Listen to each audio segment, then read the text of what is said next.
What's going on, gamers? Welcome to episode 14, part 14, chapter 14, whatever you want to call it, of the Mega Build Let's Play. My name is See-Through, and I've been building extremely large structures in survival games for over 5 years now.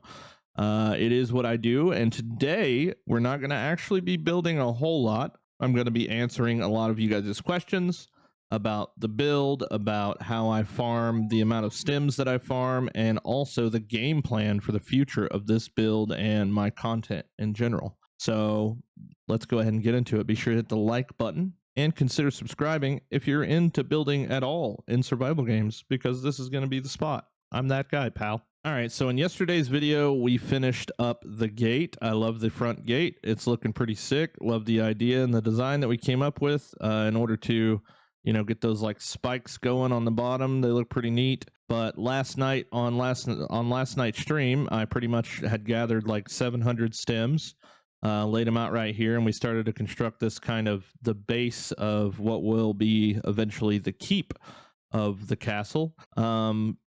Just a basic square shape. We're going to have a bunch of like shops and things around on the outsides down here. I have to figure out how to light it up. That's one big issue with building big like this, is we need lighting.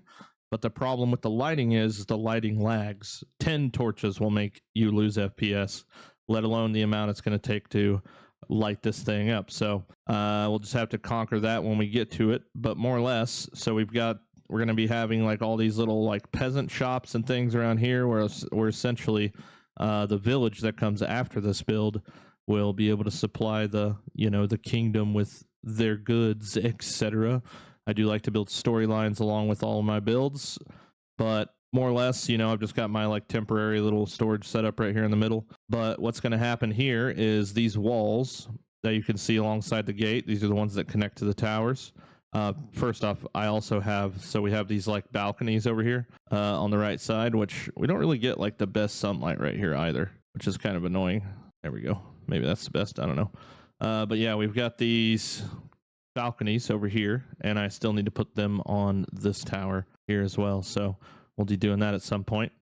But yeah, so these walls are going to pull all the way up to the main keep. The main keep will go right here. We'll also have another gate identical to this one, more than likely. I wanted to make it like a little smaller maybe, but I don't really know if I make it smaller if that's going to work or not. So maybe I keep it the same size, build the same thing over here, and then the tower in the back corner, same on this side, gate over here, tower in the back corner. We're going to have bridges essentially running out of the front of these things. I haven't decided honestly exactly what I want to do, because the idea was just build massive like sky bridges essentially, but with like supports and beams touching the ground and everything else, pretty much towering above what will eventually be like a clay city down below of all like where all the little peasants and everything are at. But we need wall, tower, wall, gate, wall, tower, and then wall all the way across the back to attach to another tower over here.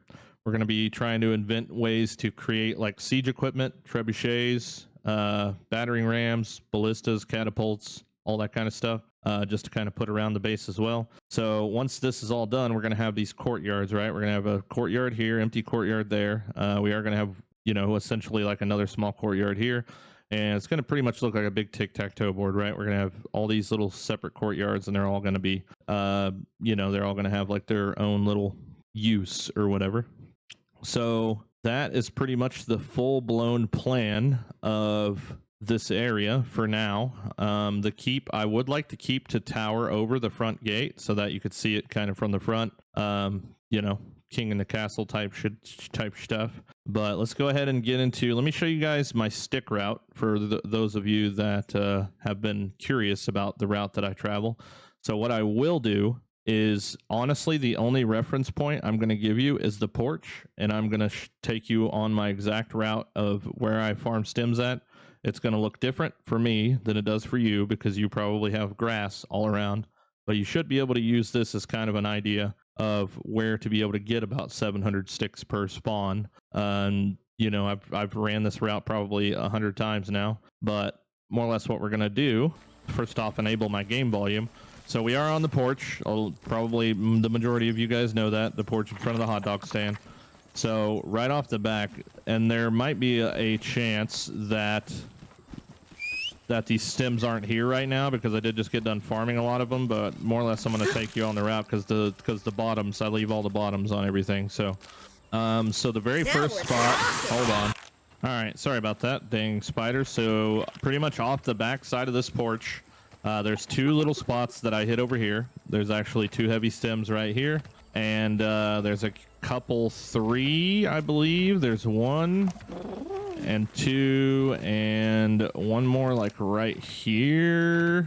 I believe spawns right here. So that's, you know, those little bit of stems. That's about all that's really directly in this spot. And then we come up to the corner of the porch, and there's two dandelions right here, as well as two stems right here.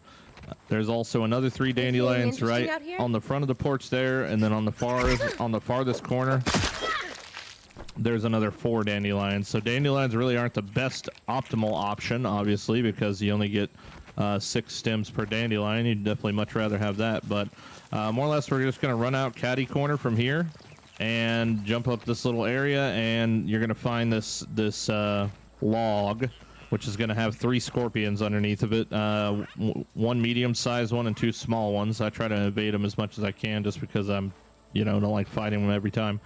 But there's 2 stems right here, as well as 3 dandelions. And we literally continue in this direction over towards the toxic anthill. There's quite a bit right here in the toxic anthill. There's one that spawns on this side of the log here. And then there's 5. 1, 2, 3, 4, 5 right here in this area. And you can then go up to that spot right there if you want to. There's 5 up there as well. But they all kind of slide down the hill, and it becomes quite obnoxious. Now, a little tip here, too, is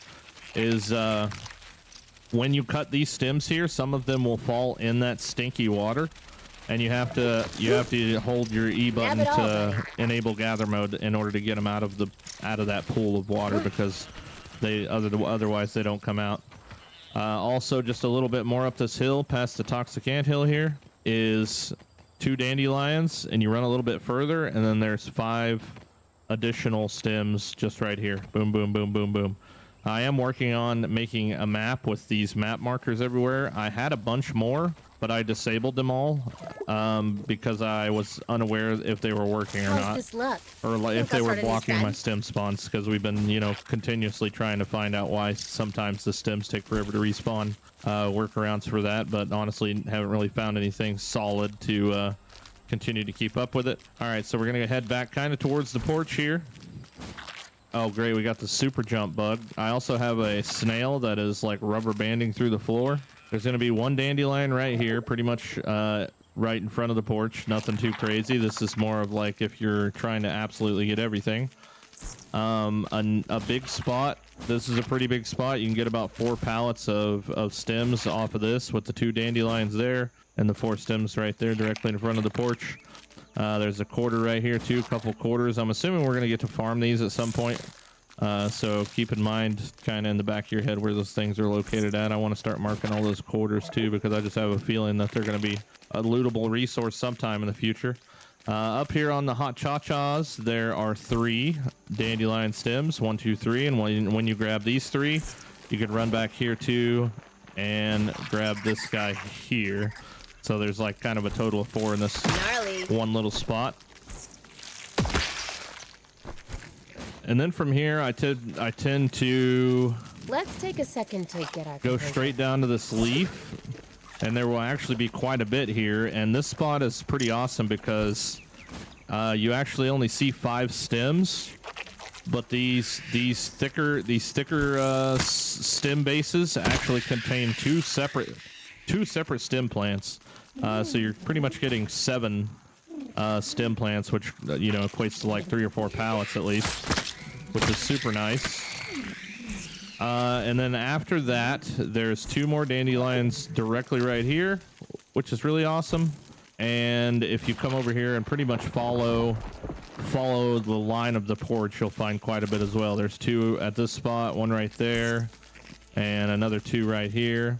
And let's see here, dandelions, more dandelions here, lots of dandelions here. So there's quite a bit, man. There's about 700 stems worth around the table, which I know a lot of you guys are at the table. So if you're not at the table, whoa, what the? If you're not at the table, that doesn't really help you a whole lot. But so let's go ahead and talk about the future of this build and the future of me in Grounded 2. So I pretty well decided, obviously, that I will not quit playing this game or making content on this game until this building is complete. Whether that takes me a month or 2 months or the next content update comes out before I even get a chance to finish it, I will be working on this until it is totally done, because I want to be number one, I want to prove to you guys that I can actually complete a project, because I have a bad history of 75%ing things and not completing them all the way. So there's that. And then so once I am done with this, if the new content update is not released yet, I'm probably going to dabble around in things like Abiotic Factor, Valheim, maybe possibly just some other survival games until we get our new content update, more than likely. Might even do another Subnautica run or something like that. I don't know, we'll see, but that time frame is still quite a ways out. But like I said, if you like survival games in general, I think there'll be no issue there. I just wanted to thank you guys all for a awesome couple weeks up to this point. We've gained over 2,500 subscribers with almost 3 million views across YouTube, about 2 million views across TikTok, and another 2 million views across Instagram. And it's been a really cool time, and I'm glad you guys accept me back as your favorite Grounded mega builder. And yeah, man, we're here for life. So lock in and let's go, and we'll wrap it up there.